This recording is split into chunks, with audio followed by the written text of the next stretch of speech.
سے پہلی چیز جو ہمارے لیے بہت اہم ہے وہ نیتوں کا استحضار اور نیتوں کی سمت کا درست ہونا ہے۔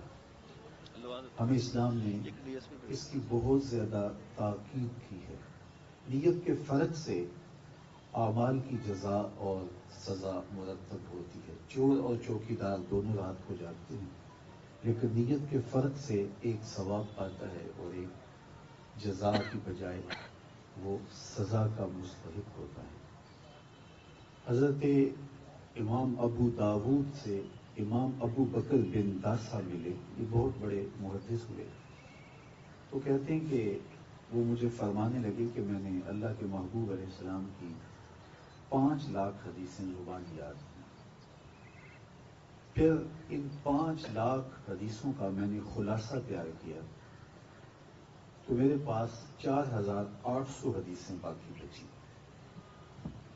زہد، مناقب، فضائل، قصص اور پچھلی امتوں کے حالات پر مشتمل جو حدیثیں تھیں میں نے ان کو الگ کر دیا، اور جن احادیث سے مسائل شرعیہ کا استنباط و استخراج ہوتا تھا اور احکام ثابت ہوتے تھے میں نے ان کو الگ کیا تو میرے پاس رہ گئی صرف 800 حدیثیں۔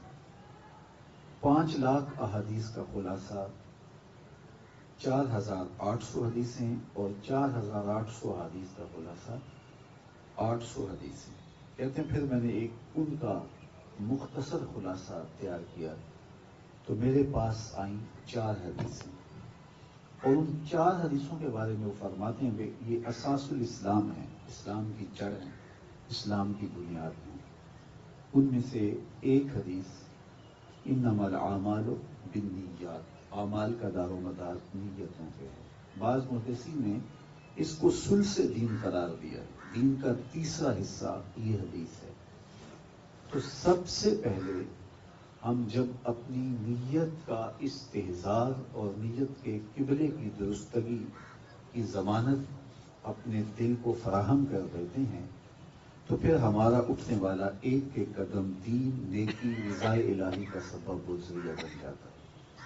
آپ جب اپنے آپ کو حضرت عمر کا جانشین سمجھ کے پہرے پہ کھڑا رکھتے ہیں تو پھر ڈیوٹی تو آپ کی ہو ہی رہی ہے، لیکن آپ اللہ کے ہاں ایک اجر پا رہے ہیں، اور آپ اس مخلوق کی بھلائی، خیر خواہی، جرائم کا خاتمہ، جو مقاصد ہیں آپ کے حلف نامے میں جو آپ نے کہا ہے اس پہ آپ اگر کھڑے ہو جاتے ہیں تو پھر آپ کا وہ چوک میں کھڑا رہنا بھی عبادت قرار پاتا ہے۔ کیونکہ نیت اگر ٹھیک نہیں ہے اور میں یہاں بیٹھ کے واضح تلقین کر رہا ہوں اور میرا مقصد حصول زر ہے، یہ لوگوں کے دلوں کو اپنی جانب موڑنا ہے، تو میرا یہاں بیٹھ کے گفتگو کرنا باعث اجر نہیں ہے، یہ میرے لیے جہنم کی آگ کا سبب ہو رہی ہے۔ اور آپ اگر چوک پہ کھڑے ہیں اور مقصد رضا الہی کا حصول ہے اور اللہ کی مخلوق کی بھلائی ہے تو وہ آپ کا وہاں کھڑے ہونا بھی جو ہے وہ نیکی کہلائے گی۔ تو نیت سے آپ کا عمل مرتب ہوتا ہے، بلکہ میرے حضور نے تو یہاں تک ارشاد فرمایا ما وضع فی امرأ فہی صدقہ، جو تم لقمہ کما کے لا کے بیوی کے منہ میں رکھتے ہو وہ بھی صدقہ لکھا جاتا ہے، اس کا بھی تمہیں اجر دیا جاتا ہے۔ اولاد کی تربیت تم کرتے ہو، اس میں انسان کا اپنا آپ بھی شامل ہوتا ہے، لیکن جب وہ ترجیح مقاصد خیر کو دے دیتا ہے کہ ایک اچھی معاشرت کی تشکیل ہو، ایک اچھا معاشرہ ترتیب پائے، میری اولاد مخلوق خدا کے لیے بہتری کی ضمانت بنے، میں بقائے نسل انسانی کے لیے ان کی تربیت کر رہا ہوں، یہ مقاصد جب اس کی نیت میں شامل ہو گئے تو وہ سراسر خیر ہوگی اور ایک ایک لمحہ اجر میں لکھا جائے گا۔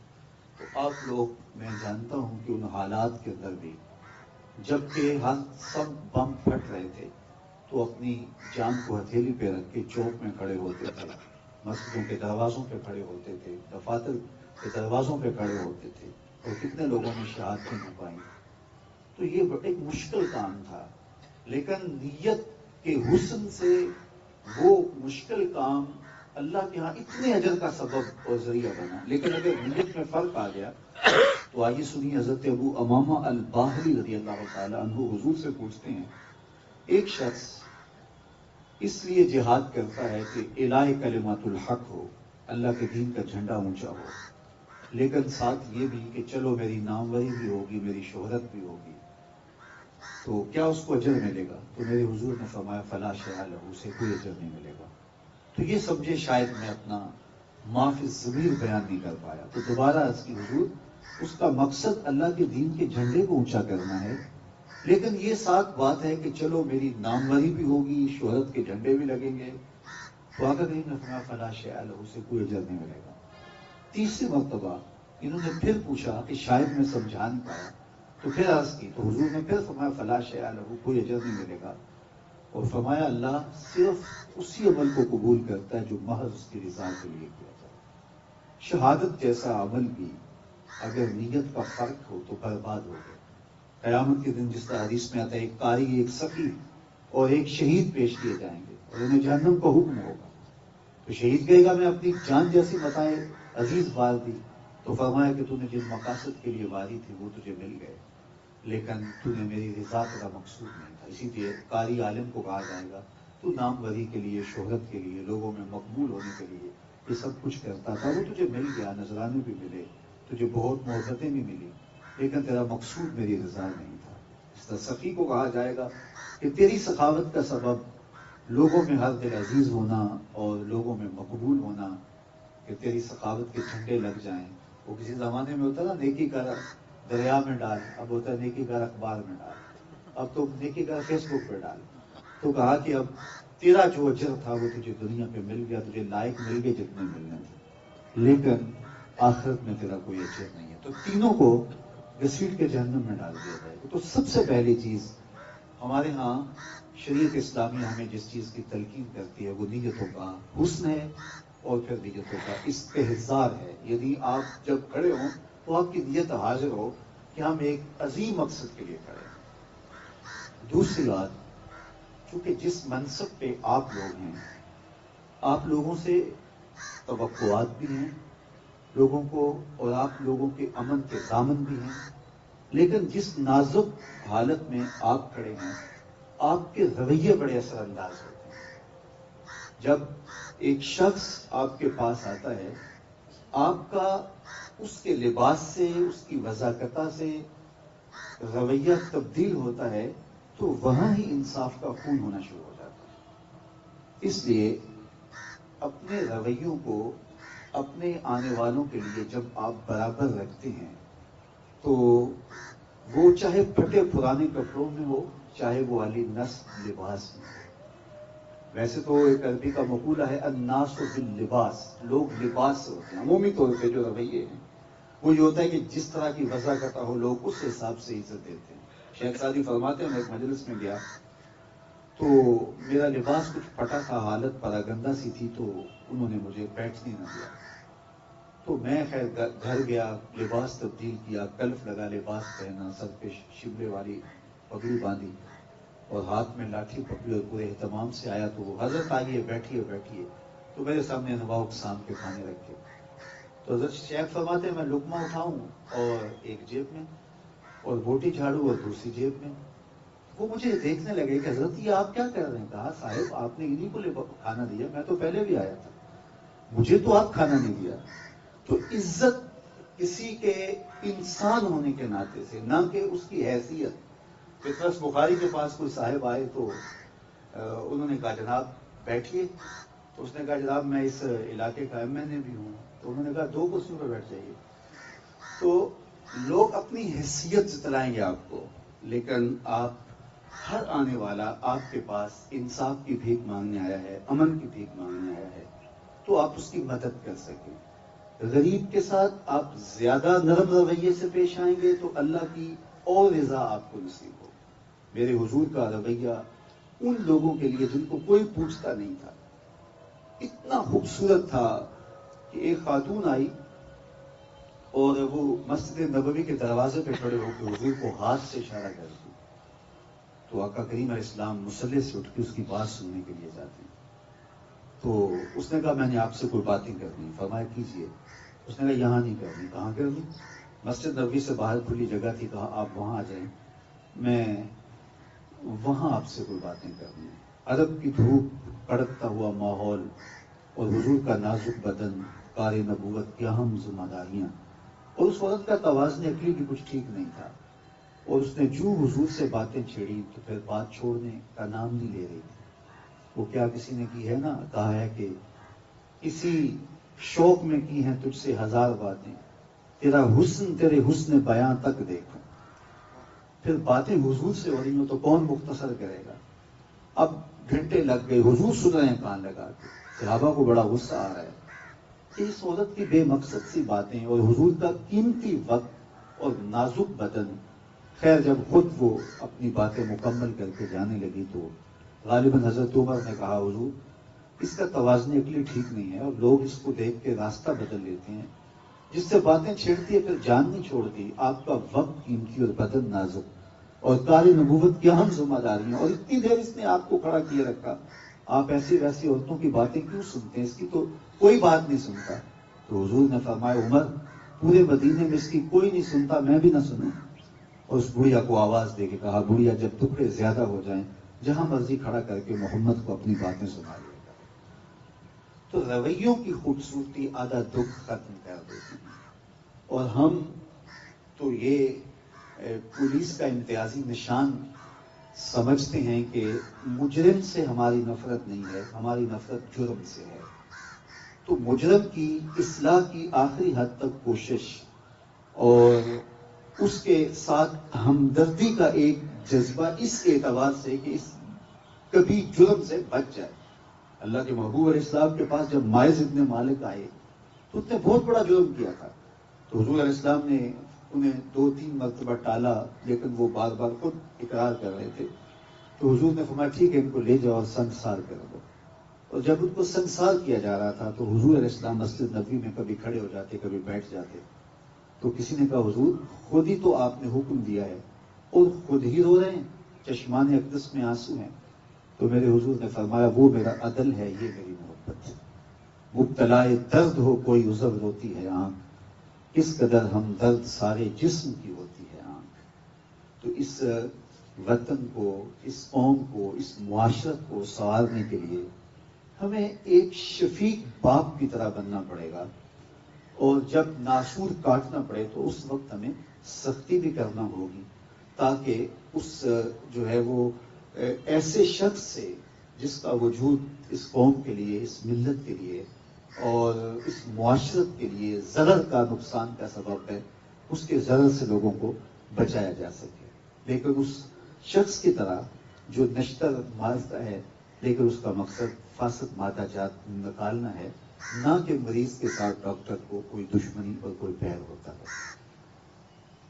تیسری بات جو انتہائی اہم ہے، وہ میرے لیے بھی اہم ہے، باقی لوگوں کے لیے اہم ہے، لیکن آپ جس جگہ پہ کھڑے ہوتے ہیں آپ کے لیے اور زیادہ اہم بن جاتی ہے۔ وہ یہ کہ آپ کے لیے جب رشوت کا راستہ کھولا جاتا ہے اور مجرم اپنے آپ کو قانون کی گرفت سے بچانے کے لیے ضمیر خریدنے کی کوشش کرتا ہے تو وہ ایک سخت امتحان ہوتا ہے۔ اس وقت اس مقام پہ کھڑا رہنا اور اپنے ضمیر کا سودا نہ ہونے دینا، یہ وہ سرخروئی ہے اور یہ وہ کامیابی ہے کہ جو آپ کو میٹھی نیند بھی دے گی، آپ کو قرار باطن بھی نصیب کرے گی، اور سب سے بڑی بات قیامت کے دن حضور کی شفاعت بھی نصیب کرے گی۔ جس شخص نے کسی شخص کے قتل میں آدھے جملے سے بھی مدد کی، قیامت کے دن وہ لازمی جہنم کی آگ میں جلایا جائے گا۔ اور اللہ کے محبوب علیہ السلام نے جبریل امین سے پوچھا مجھے جہنم کے عذابوں کا ذکر سناؤ، تو جبریل امین نے کہا حضور اخف العذاب، سب سے ہلکا عذاب جو جہنمی کو دیا جائے گا وہ یہ ہوگا کہ اس کے پاؤں میں آگ کے جوتے رکھے جائیں گے، تو اس کا باقی بدن سلامت ہوگا لیکن صرف پاؤں میں آگ کے جوتے ہوں گے، لیکن اس کی شدت، حدت اور گرمی اتنی ہوگی یغلی منہما دماغ ہوگی، دماغ پگھل کے ناک اور کانوں کے راستے سے باہر آ جائے گا۔ یہ اس عذاب کی کیفیت ہے جو سب سے ہلکا ہے، اور جو شدید ترین عذاب ہے العیاذ باللہ۔ ہمیں ہر صورت میں اپنے لیے رزق حلال پہ ہی اکتفا کرنا ہے۔ میرے والد گرامی کہا کرتے تھے کہ رزق تو اللہ کتوں کا بھی اپنے ذمہ کرم پہ لیا ہے، تو انسان کا رزق بلا اس کے ذمہ کرم پہ کیوں نہیں؟ وما من دابۃ فی الارض الا علی اللہ رزقها، زمین پر چلنے رینگنے والی کوئی چیز نہیں جس کا رزق اللہ کے ذمہ کرم پہ نہ ہو۔ جب بچہ شکم مادر میں 120 سال کا ہوتا ہے تو 3 چیزیں لکھ دی جاتی ہیں، اس کا شکل و صحیح ہونا لکھ دیا جاتا ہے، اس کی عمر لکھ دی جاتی ہے، اور تیسرا اس کا رزق لکھ دیا جاتا ہے۔ میں اور آپ جو لکھا ہوا رزق ہے وہ پاتے ہیں۔ اب اس لکھے ہوئے مقصود رزق کو حاصل کرنے کے لیے ہم چاہے جائز راستہ اختیار کر لیں، چاہے ہم ناجائز راستہ اختیار، یہ ہمارا اختیار ہے اور اسی اختیار پہ ہمیں پکڑ ہے۔ بعض لوگ کہتے ہیں کہ فلاں شخص اگر ناجائز فروشی نہ کرتا، 2 نمبر کام نہ کرتا تو اتنا امیر نہیں ہو سکتا تھا، یار حلال کے رزق سے تو بمشکل وقت گزرتا ہے، یہ ایک تاثر ہے۔ ایسا نہیں ہے، جو مقصود ہے وہ مل کے رہتا ہے۔ دولت قارون حاصل نہ کی جائے، دولت عثمان حاصل کی جائے۔ جو قسمت میں لکھا ہے وہ ہر صورت ملتا ہے اور وہ ملے گا، وہ ہماری قسمت میں لکھ دیا گیا ہے۔ حضور علیہ الصلوۃ والسلام نے فرمایا کہ اپنے رزق کو، اپنے مقدر کے مقصود کو حاصل کرنے کے لیے خوبصورت طریقہ اختیار کرو، اور اللہ تعالیٰ جل شانہ ہمیں حلال رزق کے جو وسائل نصیب فرمائے ہیں اور اس میں جو برکت رکھی ہے۔ دیکھو کثرت کوئی چیز نہیں ہوتی، برکت بڑی چیز ہوتی ہے۔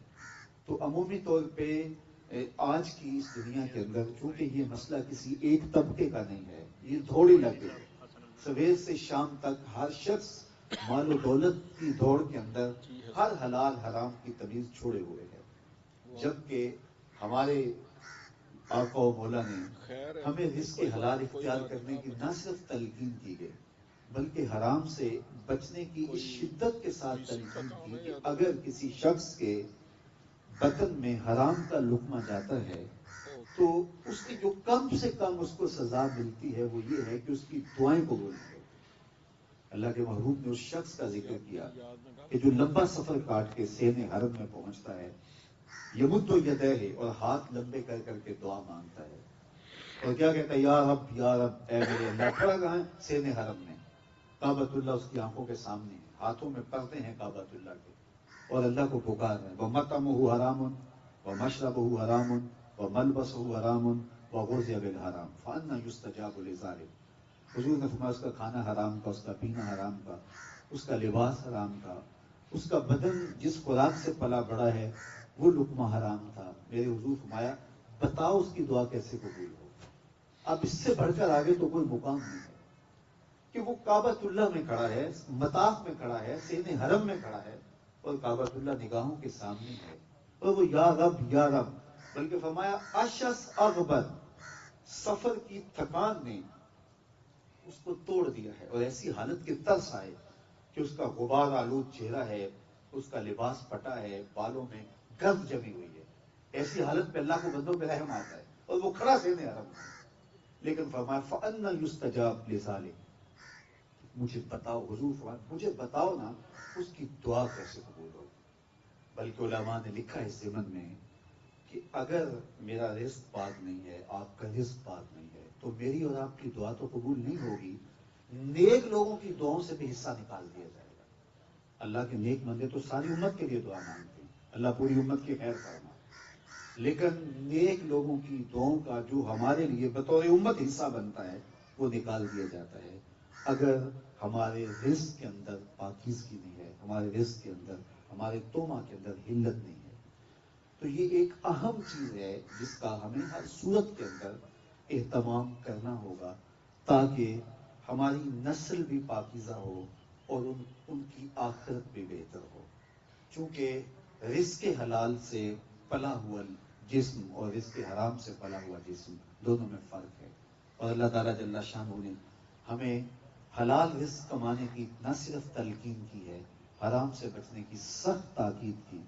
ہمارے بزرگ و صوفیہ فرماتے ہیں کہ جو شخص رزق کی پاکیزگی کا اہتمام نہیں کرتا تو اس کا باطن کبھی بھی روشن نہیں ہو سکتا، حتیٰ کہ اس کے ضمیر کو مرتے ہوئے بھی دیر نہیں لگتی ہے۔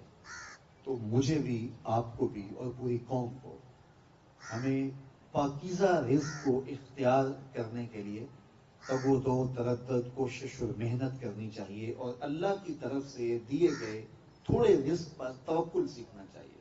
سیدنا علی المرتضیٰ رضی اللہ تعالی عنہ کا ایک فرمان سنیے، آپ نہال ہو جائیں گے کہ میرے حضور نے کیا ارشاد فرمایا کہ بعض کا ایسا ہوتا ہے کہ انسان دائیں بائیں دیکھتا ہے کہ اطراف کے اندر لوگ موج کر رہے ہیں اور میں بھی اسی منصب کا شخص ہوں، لیکن میں رزق کے حلال کی تلاش میں بہت پیچھے رہ گیا ہوں۔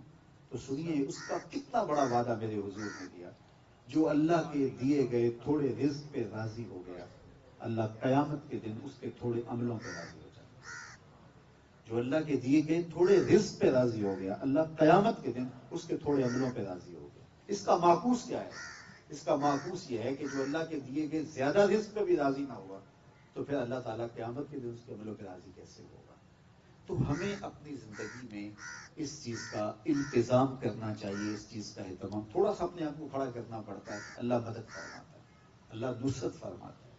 وہ شخص جس کو جنت میں جانے سے کوئی شے نہیں روکے گی، ان میں سے ایک شخص حضور نے فرمایا ذو عیال کثیر، یعنی وہ شخص جس کے اہل و عیال زیادہ ہیں، ذرائع آمدنی تھوڑے ہیں، لیکن وہ اس کے باوجود، حالانکہ اس کا نفس اسے راستے دیتا ہے کہ یار تیرے بچے زیادہ ہیں، تیری تنخواہ سے تیرا وقت نہیں گزر سکتا، تیری مجبوری ہے، تو بس کوئی حرج نہیں ہے، اس کا نفس اس کو دلیل تلاش کے دے رہا ہے۔ تو فرمایا ذو عیال کثیر، اس کے بہنوں کی ذمہ داریاں ہیں، بیٹیوں کی ذمہ داریاں ہیں، بچے زیادہ ہیں، بہت سارے لوگوں کی کفالت اس کے ذمے ہے، لیکن اس کے ذرائع آمدنی اتنے قلیل ہیں کہ وہ صحیح طرح سے پورا نہیں کر پاتا، لیکن اس کے باوجود اس نے عہد کیا ہے کہ میں حرام کا ایک لقمہ بھی اپنے رزق میں شامل نہیں ہونے دوں گا۔ رسول رحمت نے فرمایا کل قیامت کے دن جنت میں جانے سے کوئی شے اسے روک نہیں سکے، وہ سیدھا جنت۔ یہ 4 دن کی زندگی ہے، یہ تو ہم ایک مزرع الآخرہ فرمایا گیا، آخرت کی کھیتی ہے۔ میں کہا کرتا ہوں یہ بوائی کا موسم ہے اور آخرت کٹائی کا موسم ہے۔ جب آپ افسر بنے تو آپ جن دنوں میں پڑھتے تھے، جن دنوں میں تیاری کرتے تھے امتحانات کی، تو پھر اس دن رات ایک تھا، شادیاں بھی چھوڑ دیتے تھے، خوشیاں بھی چھوڑ دیتے تھے، نیند بھی پوری نہیں ہوتی تھی، کھانا بھی بعض کا ٹھنڈا ہو جاتا تھا پڑا پاس۔ کیوں؟ آپ کی ایک منزل تھی کہ میں اس منزل کو حاصل کرنے کے لیے یہ محنت کر رہا ہوں۔ تو آج آپ عزتوں کی دستار سجائے یہاں بیٹھے ہیں، آج آپ کے کندھوں کے اوپر یہ جو پھول لگے ہیں، یہ آپ کا اعزاز ہے، یہ آپ کی تکریم ہے، معاشرہ آپ کو عزت دیتا ہے۔ تو یہ آپ کی اس محنت کا نتیجہ ہے، وہ بوائی کے موسم میں آپ نے بیج بوئے تھے، آج اس کی فصل کاٹ رہے۔ اسی طرح یہ دنیا بوائی کا موسم ہے سارا، آخرت کٹائی کا موسم ہے۔ یہ ساری زندگی ہے کتنی؟ 50 سال، 60 سال، 70 سال کتنی ہوگی؟ یہی زندگی ہے۔ اور آخرت کا ایک دن 50,000 سال کا ہے۔ قرآن بتاتا ہے 50 سال کا نہیں، 50-100 سال کا نہیں، 50,000 سال کا ایک دن، اور یہ ساری زندگی 50-60 سال کی۔ اور پھر اس کے بعد بھی 50,000 سال کا دن گزرنے کے بعد مینڈے کی شکل میں موت کو لایا جائے گا، حضرت یحییٰ کے ہاتھ میں چھری دی جائے گی اور موت کو ذبح کر دیا جائے گا۔ موت کو بھی موت آ جائے گی، بلکہ حدیث پاک میں آتا ہے جنتیوں کو جنت میں جا کے ایک ہی خدشہ ہوگا کہیں موت نہ آ جائے، اور جہنمیوں کو ایک ہی امید ہوگی کہیں موت آئے اور جان چھوٹ جائے۔ لیکن جب موت کو ذبح ہوتے دونوں دیکھیں گے تو جنتی اتنے خوش ہوں گے کہ اگر موت کو موت نہ آئی ہوتی تو یہ خوشی سے مر جاتے، اور جہنمی اتنے مایوس اور نا امید ہوں گے اگر موت کو موت نہ آئی ہوتی تو یہ دکھ اور صدمے سے مر جاتے۔ پھر نہ ختم ہونے والی زندگی، اپنی زندگی، سرمدی زندگی، 50,000 سال کا ایک دن، پھر نہ ختم ہونے والی زندگی۔ اس زندگی کے مقابلے میں اس 60 سال 50 سال کی زندگی کو رکھو، جس میں بڑھاپے کے دھکے بھی ہیں، بچپن کی مدہوشیاں بھی ہیں، تیسرا حصہ سو کے بھی گزارا ہے، روزانہ 1 گھنٹہ واش روم میں بھی گزرتا ہے، 17-18 سال زندگی بنتی ہے۔ اس کو روزہ رکھ کے اگر ہم گزار لیں تو کتنی خوبصورت بات ہوگی۔ حضرت داتا گنج بخش علی اجمیری علیہ رحمہ کے شیخ قتلی، ان کا جملہ بڑا خوبصورت کشف الماجور میں انہوں نے لکھا، وہ فرمایا کرتے تھے دنیا یومن ولنا فیہا صومن، دنیا ایک دن ہے اور ہم روزہ رکھ کے گزار رہے ہیں۔ تو یہ تو گزر بھی جائے گی۔ دیکھیے ایک بندہ تخت پہ بیٹھ کے گزارتا ہے تو گزر تو اس کی بھی جاتی ہے، اور ایک ساری زندگی دکھوں میں، مصیبتوں میں، حالات کی تلخیوں سے لڑتا ہوا گزارتا ہے، زندگی تو اس کی بھی گزری جاتی ہے۔ وہ ماہ سیام آتا ہے نا، تو جب افطاری کے لمحے ہوتے ہیں تو آج کل وہ سیاسی جو ہے وہ افطاریاں بھی چلتی ہیں، تو ایسے لوگ بھی دسترخوان پہ بیٹھے ہوتے ہیں کہ جنہوں نے روزہ نہیں رکھا ہوتا، تو وہ بھی افطاری کے لیے آئے ہوئے ہوتے ہیں. تو اس لمحے میں جب افطار کر رہے ہوتے ہیں تو میں سوچتا ہوتا ہوں کہ جنہوں نے سارا دن بھوک پیاس کاٹی، تو اس وقت ان کو ایک خاص فرحت نصیب ہوتی ہے، جس کو میرے حضور نے فرمایا فرحت للصائم فرحتان، فرحت عند فطرہ و فرحت عند لقاء ربہ. روزے دار کے لیے دو خوشیاں ہیں. ایک خوشی تب ملتی ہے جب وہ روزہ کھولتا ہے، اور جب تازہ مشروب اس کے حلق سے نیچے اترتا ہے، سارے دن کی پیاس کاٹی ہے، تو اس کی زبان بولے نہ بولے اس کا رواں رواں رب کا شکر بول رہا ہوتا ہے. ایک عجیب احساس ہوتا ہے. اور دوسری خوشی اسے تب ہوگی روزے کی جب اس روزے کے سلے میں اللہ اپنے رخ سے نقاب اٹھا دے گا اور اپنا دیدار عطا کرے گا. اب ایک اس روزہ دار کو دسترخوان کو خوشی مل رہی ہوتی ہے، اور ایک وہ جس نے روزہ رکھا نہیں ویسے آ کے رسمن بیٹھا ہے، تو وہ بھی بظاہر تو روزہ داروں کی طرح ہی ہے، اور وہ بھی مشروب لیتا ہے، لیکن اس کو نہ کوئی روحانی فرحت مل رہی ہوتی ہے اور نہ اس کو کوئی جسمانی فرحت مل رہی ہوتی ہے. اور وہ سوچتا ضرور ہوگا کہ یار اس مزدور کا دن بھی تو گزر گیا، یہ دھوپ میں سارا دن مزدوری کرتا رہا اور اس کی بھی تو شام ہو ہی گئی، اور میں تو اے سی والے کمرے میں تھا، تو میں بھی اگر روزہ رکھ لیتا تو یار میرا بھی تو وقت گزر ہی جانا تھا. جب موت آتی ہے تو اس وقت بندہ سوچتا ہے یار زندگی تو گزر ہی جانی تھی، لیکن اس وقت ہاتھ ملنے سے کچھ نہیں ہوتا. آج وقت ہے، وقت پر کافی ہے قطرہ بھی آب خوش ہنگام کا، جل گیا جب کھیت برسا بھی تو پھر کس کام کا. آج موقع ہے، آج وقت ہے، آج رحمت کا دروازہ بھی کھلا ہوا ہے. وہ فقیر کھڑا تھا بازار میں رو رہا تھا، تو کوئی صاحب گزرے آپ جیسے، تو انہوں نے کہا کہ تم کیوں رو رہے ہو؟ میں پوچھتا ہوں ان سے کسی نے مارا ہے، تنگ کیا ہے، زیادتی کی؟ اس نے کہا نہیں بابو کوئی ایسی بات نہیں ہوئی، بس ان کے رویے نے تو لا دیا. کیا مطلب؟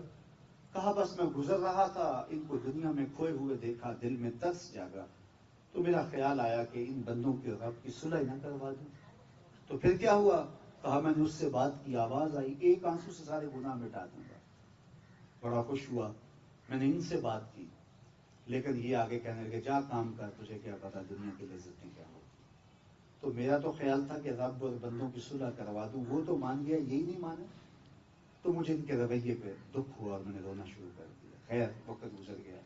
اگلے دن وہی پولیس مین، وہی افسر گزرا قبرستان کے قریب سے، تو دیکھا وہی فقیر، وہی بابا وہاں کھڑا ہو رہا تھا. تو پوچھا بابا بازاروں میں بھی روتا ہے، قبرستانوں میں بھی روتا ہے، آج کیا ماجرا ہے؟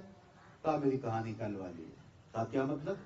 کہا کل ان کے پاس گیا، خیال ہوا ان بندوں کی اور رب کی صلح کروا دوں، لیکن وہ تو مان گیا، وہ بندے ہی نہیں مانے. بڑا افسوس ہوا. خیر آج میں قبرستان نکل آیا اور میرا آج خیال ہوا ان کی اور رب کی صلح کروا دوں. تو بڑی دلچسپی سے پوچھا آج کیا بنا؟ کہا آج یہ مان گئے ہیں، وہ نہیں مان گئے.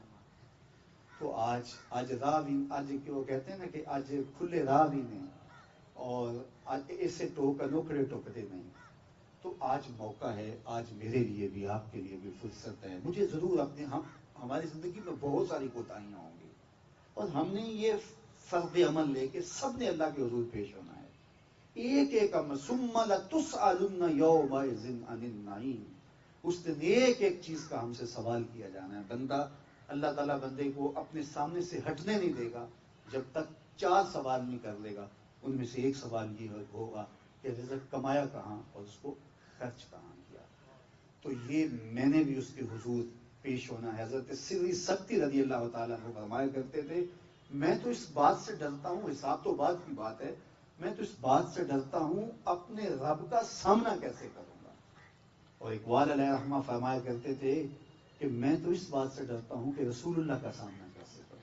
تو غنی ازہر دو عالم من فقیر، روز محشر عذرہائے من پذیر، گر تو می بینی حسابم ناگزیر، از نگاہ مصطفیٰ پنہا بغیر.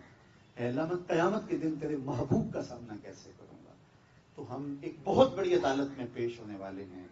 تو یہ عارضی عزتیں اور یہ عارضی آسودگیاں یہ چند دن کی کہانی ہے. اللہ مجھے بھی، آپ کو بھی، میری پوری قوم کو سرخروئی عطا کرے اور ہم سب کو مقصد زندگی نصیب فرمائے. جو مقصد ہم لے کے آئے ہیں، جس کے لیے ہم آئے ہیں، یہ وہ اکبر الآبادی نے بڑی خوبصورت بات کی تھی، کیا بتائیں احباب کیا کارنمایاں کر گئے، بی اے کیا، نوکر ہوئے، پینشن ملی اور مر گئے. کہا یہ زندگی نہیں ہے، زندگی اللہ کے عرفان کو حاصل کرنے کا نام ہے. اپنی زندگی کو بامقصد بنائیں اور زندگی کو نور و نکھت سے مالا مال کریں. اللہ آپ کو اپنی رحمتوں اور کرم نوازی سے مالا مال کریں. آپ لوگ ہمارے وطن کا سرمایہ ہیں. آپ اپنی جوانیوں کو، اپنی اوقات کو، اپنی خوشیوں کو، میں دیکھتا ہوں جتنی ڈیوٹیاں آپ لوگ کرتے ہیں، 24 جو ہے وہ گھنٹے آپ آپ کو کھڑے ہونا پڑتا ہے. اللہ آپ کو اس کا صلہ دے، جزا دے. اپنے معاملات پر میں اور آپ غور کریں. میں بار دیگر اپنے محترم میزبانوں کا شکر گزار ہوں کہ جن کی وساطت سے آپ تک مجھے یہ میسج پہنچانے کا موقع ملا، ورنہ اتنے با اثر لوگوں کو اس ایک میدان میں، ایک ایوان میں، ایک چھت تلے جمع کرنا میرے لیے ممکن نہیں تھا.